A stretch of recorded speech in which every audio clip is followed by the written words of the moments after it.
Alors les enjeux sont la mise à disposition des enseignants-chercheurs et des chercheurs de notre université d'une solution de travail collaboratif de type Google Doc, mais avec un hébergement des données on-premise, donc sur notre site, des volumétries importantes et surtout de pouvoir obtenir du travail collaboratif comme les chercheurs le souhaitent.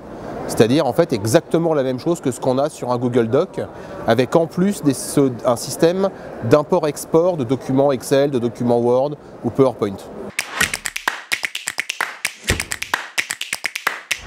Le moyen le plus important, c'est en fait le temps qu'on a eu pour mettre ce projet en œuvre.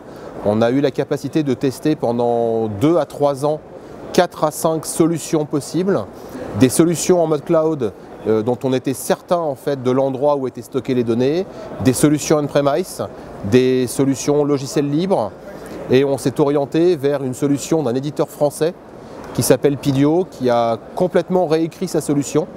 Donc on a une solution qui est extrêmement jeune en termes d'écriture, et ce qui nous intéressait, c'était en fait de pouvoir échanger énormément avec cet éditeur pour lui demander des nouvelles fonctions.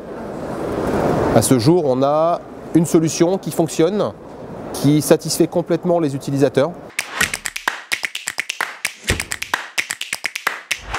On a obtenu sur la première partie du projet, qui est une suite de travail collaboratif, les résultats escomptés, c'est-à-dire qu'en fait les utilisateurs sont contents.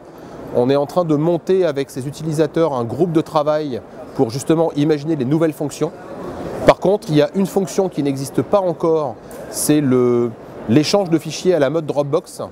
Et on sait que l'éditeur est en train de travailler sur une solution de type Shadowfile, c'est-à-dire avec un échange à la mode Dropbox, mais sans synchronisation des fichiers. Notre objectif, c'est d'éviter les ouvertures simultanées de fichiers Excel et en fait les multiversions qu'on peut retrouver dans des solutions comme Dropbox.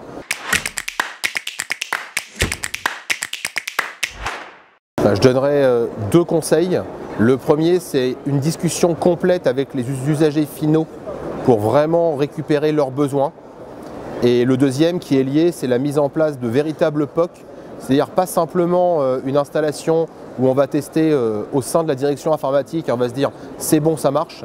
C'est véritablement un test sur 2, 3, 4, 5, 6 mois avec des véritables utilisateurs et un retour d'expérience de leur part et en leur posant une question, est-ce que ça te convient ou pas ?